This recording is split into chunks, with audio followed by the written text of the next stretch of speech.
आज आमे बनेबा ओडिया मानकर प्रिय मुग डालमा। सेथिपाई आमे आलू सारू बैगण कखारू लाउ गाजर बीन्स नवा 3 कप मुग डाली को गोटे गरम कड़ाई रे कम आंचरे भाजिबा। मुग डाली को केबे छाड़ी दबानी, छाड़ी देले कड़ाई रे लागी जिवो, पोड़ी जिवो, भल लागिबोनी खाइबा को। आमे कम आंचरे मुग डाली को बारंबार एमती भाजिबा। मुग डाली भाजिबा द्वारा तार बास्ना बहुत भल आसे। मुग डाली भाजी गले आमे गोटे पात्र रे ताको काढी नबा। आपण मानको जदि मोर रेसिपी पसंद आसे सेति लाइक शेयर सब्सक्राइब निश्चिंत करिवे। मुग डाली के काढी सारला परे गोटे पात्र रे पानी नेकी गैस ऊपर रखिबा। पानी गरम हो गले मुग डाली को धोई के पानी रे पकेई दबा। 5 मिनिट परे मुग डाली रो जो फुटिला परे जो धला फेण बाहरे ताको सब काढिबा जरूरी। ताको काढी नबा।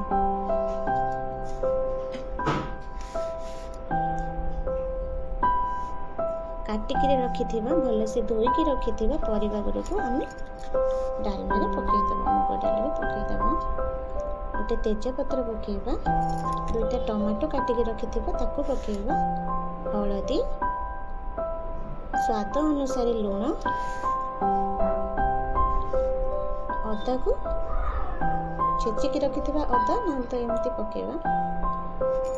अधा घोड़े की 15 मिनिट पे छाड़ी दबा। डालमा को फुटिबा को 15 मिनिट छाड़ी दबा।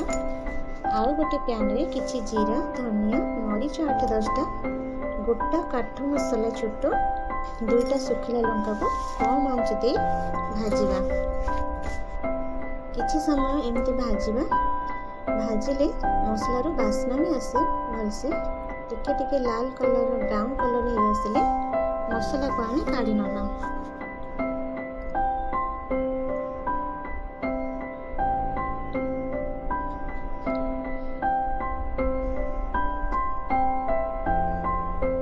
एमती भाजी गले मसला को आमे काढी नबा।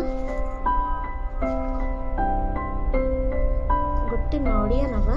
नड़िया को भांगी के किछि कोरा नहीं डालमा हे आसला पर को नड़िया रो कोरा को पकेबा। नड़िया कोरा पकई सारला परे गोटे मिनिट जाए फुटिया को छाड़ी दबा। मुग डालमा रे नड़िया कोरा पकेले भल लागे।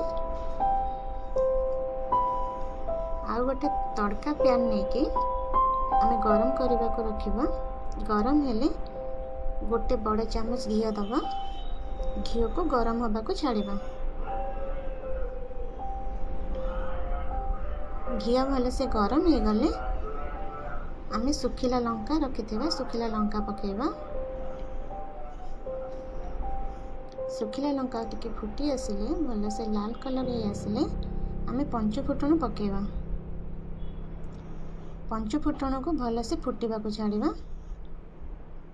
पंच फुटण भल से फुटिले सेथेरे 2 चुटकी हिंगु रखिथिबा। आमे हिंगु को पकेबा। हिंगु पकेला परे आमे डालमा रे तड़का को पकई के घोरे नबा। गोटे मिनिट घोरे सारला परे आमे मसला गुंड कुटिके रखिथिबा मसला गुंड को डालमा रे पकेबा। आपण मानको जदि मोर रेसिपी पसंद आसे ताहले लाइक शेयर सब्सक्राइब निश्चिंत करिवे और मते आगो को बढ़िया को सहायता करिवे। जय जगन्नाथ।